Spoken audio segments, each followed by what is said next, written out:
नमस्कार। आज हामी एउटा यस्तो पुस्ताको कुरा गर्दैछौँ जसले शिक्षाको पुरै जग नै हल्लाइरहेको छ। हो, जेनजीको कुरा हो यो। उनीहरू केवल नयाँ विद्यार्थी मात्रै होइनन्, उनीहरू त सिकाइको परिभाषा नै बदल्न आएका शक्ति हुन्। तर कसरी? ल आउनुहोस् यो पुरै रूपान्तरणलाई अनि नजिकबाट निहालौँ। यो भनाइले जेनजीको पुरै सारलाई समात्छ, होइन त? उनीहरू जानकारीका खोजी मात्रै होइनन्, जानकारीसँग संवाद गर्ने स्रष्टा हुन्। मतलब उनीहरूका लागि जानकारी भनेको अन्तिम बिन्दु होइन, यो त सुरुवात हो। उनीहरू ज्ञानलाई जस्ताको तस्तै लिँदैनन्, बरु त्यसलाई तोडमोड गर्छन्, प्रश्न गर्छन् र त्यही जानकारीबाट केही नयाँ सृजना गर्छन्। उनीहरू अब ज्ञानको उपभोक्ता मात्र रहेनन्, उनीहरू त ज्ञानका सहनिर्माता बनिसके। ल अब सुरु गरौँ हाम्रो पहिलो खण्डबाट, नयाँ पुस्ताको परिचय। आखिर को हुन् त यी डिजिटल नेटिभ्स भनेर चिनिने जेनजी? उनीहरूको सोचको बनावट कस्तो छ? आउनुहोस् अबको केही स्लाइडमा उनीहरूको परिचय अलि गहिरिएर खोतलाउँ। जेनजी अर्थात् सन् 1997 पछि जन्मेको पुस्ता। उनीहरूले डिजिटल संसारमा आँखा खोलेका हुन्।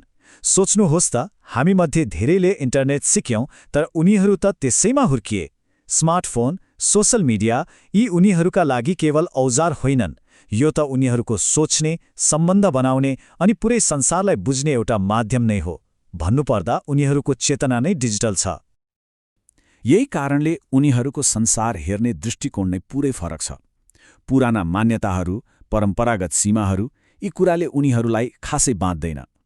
उनीहरू संसारलाई एउटा नयाँ संवेदना र विवेकको प्रकाशमा हेर्न खोज्छन्। यसको सिधा अर्थ के हो भने उनीहरू के भन्ने प्रश्नमा भन्दा किन भन्ने प्रश्नमा धेरै नै जोड दिन्छन्। अनि उनीहरूको सोच त्यो कुनै भौगोलिक सीमामा बाँधिएको छैन। प्रविधिले पुरै संसारलाई एउटा खुला मैदान जस्तो बनाइदिएको छ, जहाँ आइडिया र सम्भावनाहरू जतासुकैबाट आउँछन्। अब सोच्नुस् त, यस्तो ग्लोबल चेतना भएको पुस्तालाई हाम्रो 4 पर्खालभित्रको पाठ्यक्रमले साँच्चै समेट्न सक्छ त? ल अब लागौँ हाम्रो दोस्रो खण्डतिर, जेनजीको सिकाइ शैली।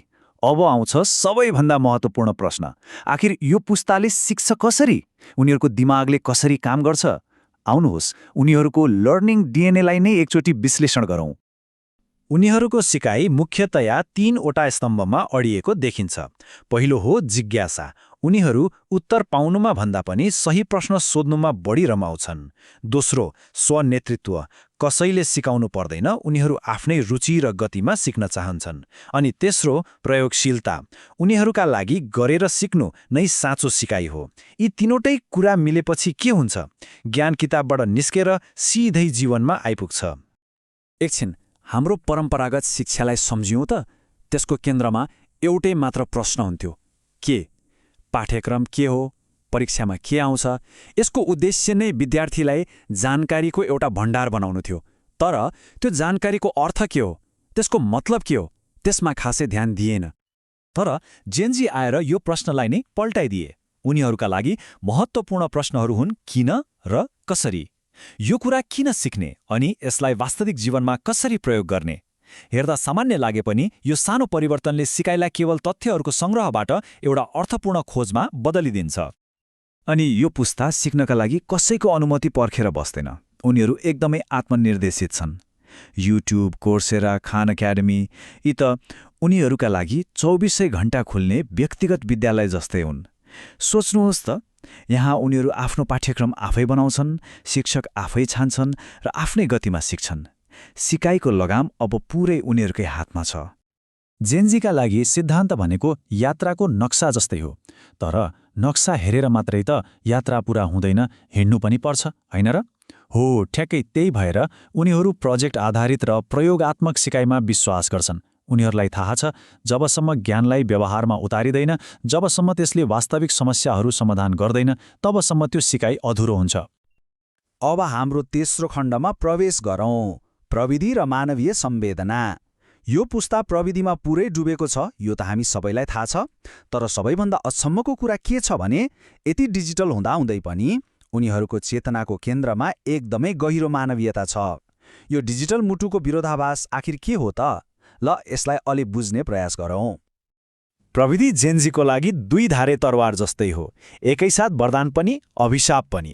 एकातिर यसले ज्ञानको ढोका सबैका लागि छरपष्ट खोलिदिएको छ, सिकाइलाई एकदमै रमाइलो र सहभागीमूलक बनाएको छ। तर अर्कोतिर त्यही प्रविधिले ध्यान भङ्ग गर्ने, गहिरो सोच्न नदिने र समयलाई पानीसरी बगाउने खतरा पनि बोकेर ल्याएको छ।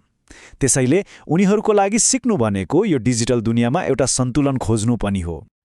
तर त्यही प्रविधिले उनीहरूलाई संसारको कुरूप यथार्थसँग पनि नजिकबाट जोडेको छ। सामाजिक असमानता होस् या जलवायु सङ्कट, मानसिक स्वास्थ्यको कुरा होस् या मानव अधिकारको, उनीहरू यी समस्याहरूलाई स्क्रिनमा मात्रै देख्दैनन्, महसुस गर्छन्। त्यसैले उनीहरूको डिजिटल सक्रियतामा एउटा बलियो सामाजिक उत्तरदायित्व र समानुभूतिको भावना देखिन्छ। उनीहरू संसार बदल्न चाहन्छन् र त्यसका लागि प्रविधिलाई एउटा शक्तिशाली हतियारको रूपमा प्रयोग गर्छन्। यही कारणले उनीहरूको माग एकदमै स्पष्ट छ। हामीलाई यस्तो शिक्षा चाहियो जसले बौद्धिक क्षमतालाई मात्र होइन, भावनात्मक बुद्धिमत्तालाई पनि उत्तिकै महत्त्व दियोस्। उनीहरूका लागि ज्ञान र करुणा, सिप र जिम्मेवारी, तर्क र समानुभूति यी सबै सँगसँगै जानुपर्छ, किनकि उनीहरूलाई थाहा छ शिक्षाले दिमाग मात्र भर्ने होइन, असल चरित्र पनि निर्माण गर्नुपर्छ। र अब हाम्रो चौथो खण्ड, परम्परागत शिक्षालाई चुनौती। आफ्नो यही नयाँ सोचले जेनजीले शिक्षाका पुराना नियमहरूलाई एक एक गरेर भत्काइरहेका छन्।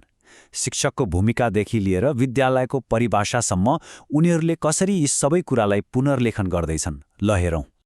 सबैभन्दा ठूलो परिवर्तन त शिक्षकको भूमिकामा आएको छ। हिजो शिक्षक ज्ञानको स्रोत थिए, ज्ञान दिने व्यक्ति थिए। तर आजको डिजिटल युगमा त ज्ञान जताततै छ, सर्वसुलभ छ। हो, त्यसैले जेनजीका लागि शिक्षक अब ज्ञान दिने व्यक्ति होइन, गाइड हुन्, जसले तयार उत्तर दिँदैन, बरु सही प्रश्न सोध्न सिकाउँछ, जो विद्यार्थीसँगै मिलेर खोजको यात्रामा निस्कन्छ। त्यस्तै जेनजीले विद्यालयलाई हेर्ने दृष्टिकोण नै बदलिदिएका छन्। उनीहरूका लागि विद्यालय भनेको एउटै ढाँचामा विद्यार्थी उत्पादन गर्ने कारखाना हुनु हुँदैन, बरु यो त एउटा प्रयोगशाला हुनुपर्छ। कस्तो प्रयोगशाला? जहाँ हरेक विद्यार्थीले आफ्नो जिज्ञासाको परीक्षण गर्न सकोस्, आफ्नो सपनालाई आकार दिन सकोस् र केवल ज्ञान लिन मात्र होइन, नयाँ ज्ञान सिर्जना गर्ने हिम्मत गर्न सकोस्। ल, अब हामी हाम्रो अन्तिम खण्डमा आइपुगेका छौँ, शिक्षाको नयाँ यात्रा। जेनजीको यो सोचले हामी सबैलाई एउटा नयाँ बाटो त देखाएको छ। त्यसो भए यो पुस्ता र आउने कयौं पुस्ताका लागि शिक्षाको भविष्य कस्तो हुनुपर्छ त?